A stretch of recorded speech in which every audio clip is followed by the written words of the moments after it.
Hello and welcome to an abbreviated version of our analysis behind the news.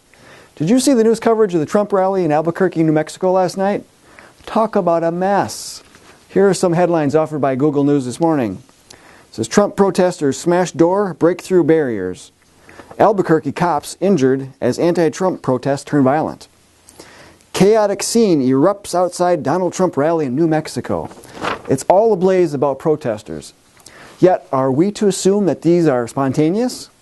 It seems that no one is looking into the organization behind them. However, in looking at the signs that the protesters were carrying, we see the URL, therednation.org. Now let's go look that up. When you go to their website, it says that the Red Nation is dedicated to the liberation of Native peoples from capitalism and colonialism. It says, we center Native political agendas and struggles through direct action, advocacy, mobilization, and education. Well, what exactly does that mean to liberate Native people from capitalism and colonialism? To what would they turn to? Socialism? Communism? Anarchy? In their 10-point program, they write, for Native peoples to live, capitalism and colonialism must die. The site also mentions they were formed to address the marginalization and invisibility of Native struggles within mainstream social justice, and to foreground targeted destruction and violence towards Native life and land. Did you catch that? To address their struggles within mainstream social justice organizing. Remember that as we move forward. Now, a headline from the Daily Caller reads, Mexican flag-waving mob attacks police and horses outside Trump rally. Within the article, they have several videos posted, including a woman wearing a t-shirt that states, undocumented, unafraid, unapologetic. Now, what better way to signal to others that you're ready to be a productive member of society? And behind her was a banner that listed the Southwest Organization Project. When you go to their website, it says they were founded in 1980 by young activists of color to empower our communities in the Southwest to realize racial and gender equality and social and economic justice. There's that phrase again, social justice.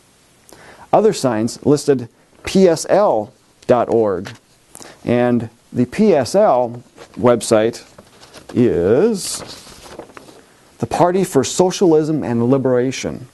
They list on here that the only solution to the deepening crisis of capitalism is the socialist transformation of society. If you were to ask 10 people for a definition of social justice, you'd probably get 10 different definitions.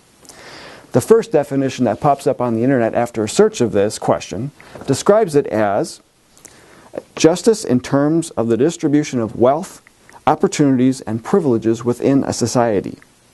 They go a little bit further, saying, individuality gives way to the struggle for social justice. Let that one sink in for a bit. Individuality gives way to the struggle for social justice. That means, for the good of us all, if I or you are a better producer than others, then we must either pull back on our production or be forced to give it away to others to be brought down to their socioeconomic level. And doesn't this fly in the face of the Declaration of Independence, where it states, we hold these truths to be self-evident, that all men are created equal, that they are endowed by their Creator with certain unalienable rights, that among these are life, liberty, and the pursuit of happiness.